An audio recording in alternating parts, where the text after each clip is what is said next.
Today we're talking about user segmentation. This is the section people struggle with most in product sense, with no clear strategy on how to segment users. And more so, most PM candidates see this section as a complete nuisance, something they have to deal with and therefore dread. So in today's video, I want to use Netflix, a multi-billion-dollar company that has mastered user segmentation, to explain what user segmentation really is, how Netflix does it in a subtle but genius way and gets millions of subscribers, including both the penny pinchers and the world's elite. Once you learn this, not only will this help you in your interviews, it will also help you think better as a product manager when you're writing your next PRD. Let's get right into it by first understanding what user segmentation is and why it's needed. This chart represents the foundation of user segmentation. On the x-axis is a segment size and their name, and on the y-axis is the level of value they are looking for. In this example, you'll see that there are 4 segments, A, B, C, and D.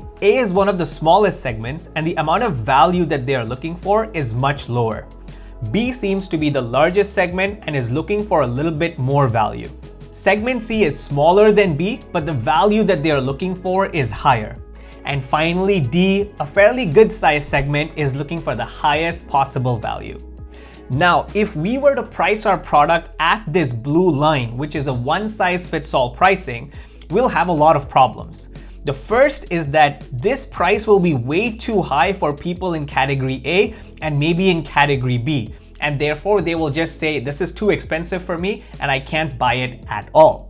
And then for people in category C and D, where the price is below what they can afford, they'll definitely end up buying it, but they will be believing that this is way too cheap for me. And as a company, this represents value that we could not extract. This is called unharvested value. So if you have one price for all, A and B get priced out, it's too expensive for them and they don't buy. And C and D think they have a phenomenal deal where you could have extracted more money from them, but you didn't. So, price segmentation and user segmentation are not just steps of a product plan or an interview. How well you do this will determine the entire trajectory of your business. See, in the entertainment industry that Netflix is a part of, content is king. All else comes later. If you hear that Game of Thrones is amazing, you will go to whatever website is needed and take the subscription so that you can watch Game of Thrones. In this case, it is HBO Max. The same goes for Squid Games, where you would go to Netflix. And the same is true for any TV show that you really want to watch, whether it's on Amazon or on Hulu. The brand matters, but people go where the content is. See, once you have the right content and build the right segmentation and pricing, you can ensure that none of the segments get left out and you get more users. When you get more users, you have stronger revenues. When you have stronger revenues, it means you have a stronger content budget. When you have a stronger content budget, it means you can make more bold content bets, more experiments, for without the freedom to run such experiments and potentially fail,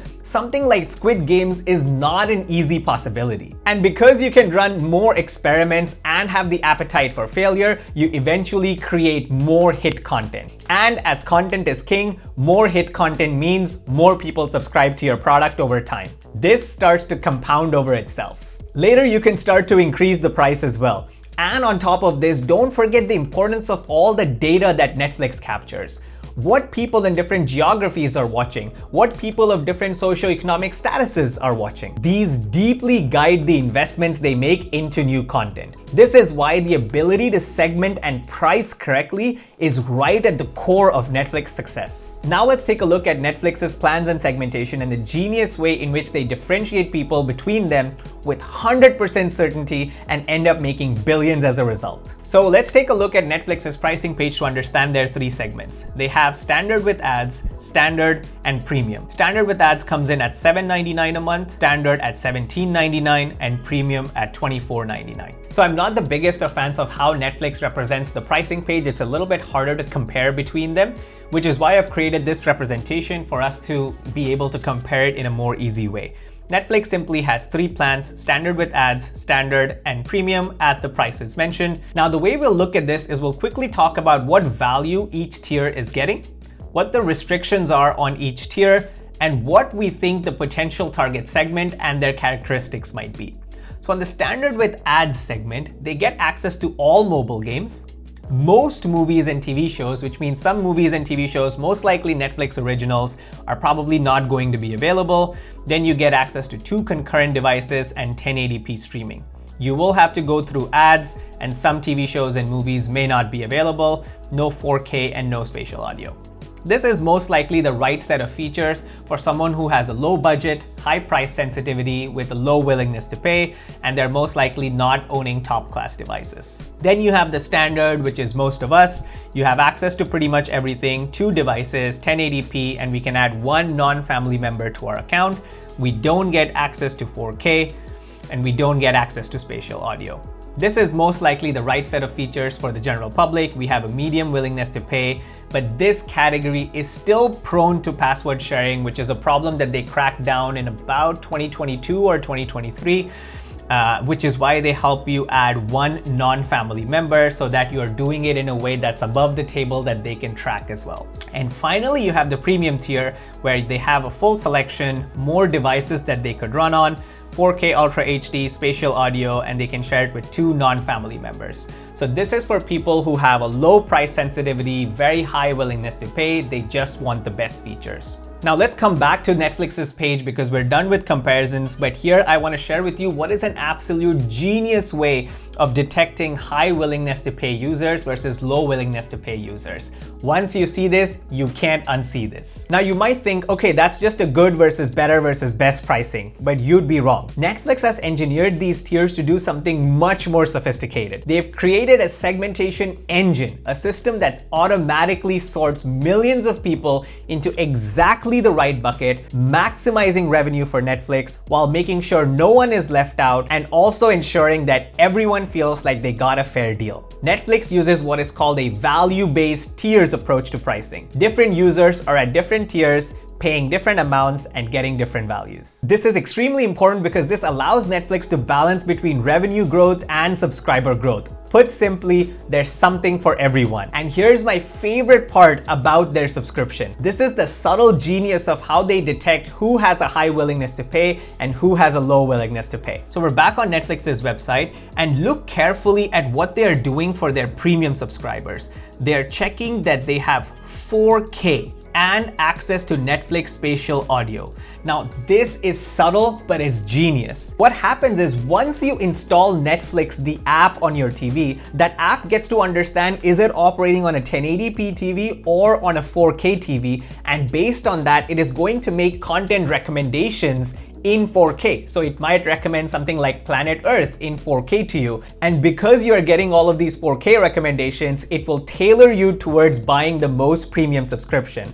But without it asking you specifically for your input, based on what kind of TV you have, it was able to detect that you are probably a high willingness to pay customer because you're using a new 4K TV.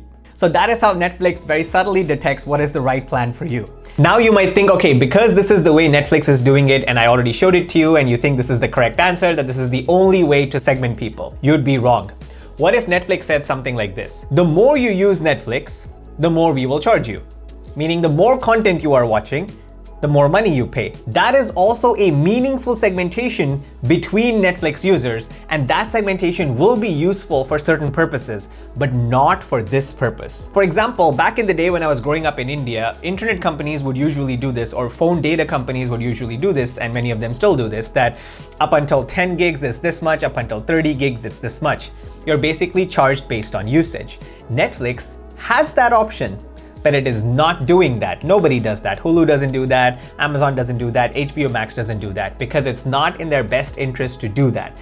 You can segment users that way, but don't price them that way. The reason for that is that higher usage of the product should never feel like you have to pay more for it because it might deter you from using the product more. And the cost to serve a specific customer doesn't go up a whole lot because it's ultimately just about storage and network traffic. And both of those are not that expensive in 2025, and it'll become even cheaper as the years go by. So they don't want to price you in such a way that you're ever deterred from watching more content on them. If you're someone who's paying $25 and you watch 1,000 hours of Netflix versus somebody else who's paying same $25 but only watching 20 hours, they're okay with it. They'll just take solace in the fact that the person watching those 1,000 hours that's one of our best customers. They are our least likely to ever churn. So that is how Netflix does user segmentation. And as you saw, this segmentation plays a role in everything. How many subscribers it gets, and what shows it invests into, right at the core of its business. It uses signals to implicitly detect low willingness to pay versus high willingness to pay without ever having to ask the user.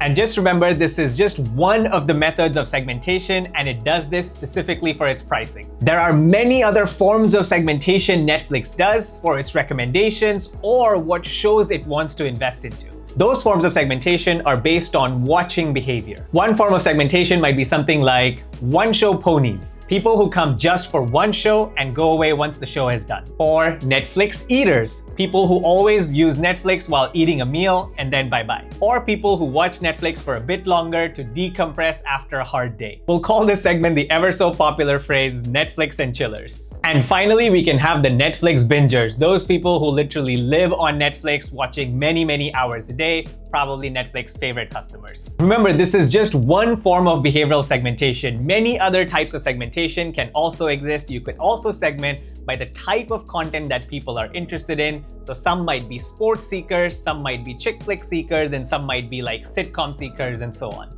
So I hope you learned something in the video on how you can do user segmentation, why it's needed, not just an interview step, but as a core part of building product and a business.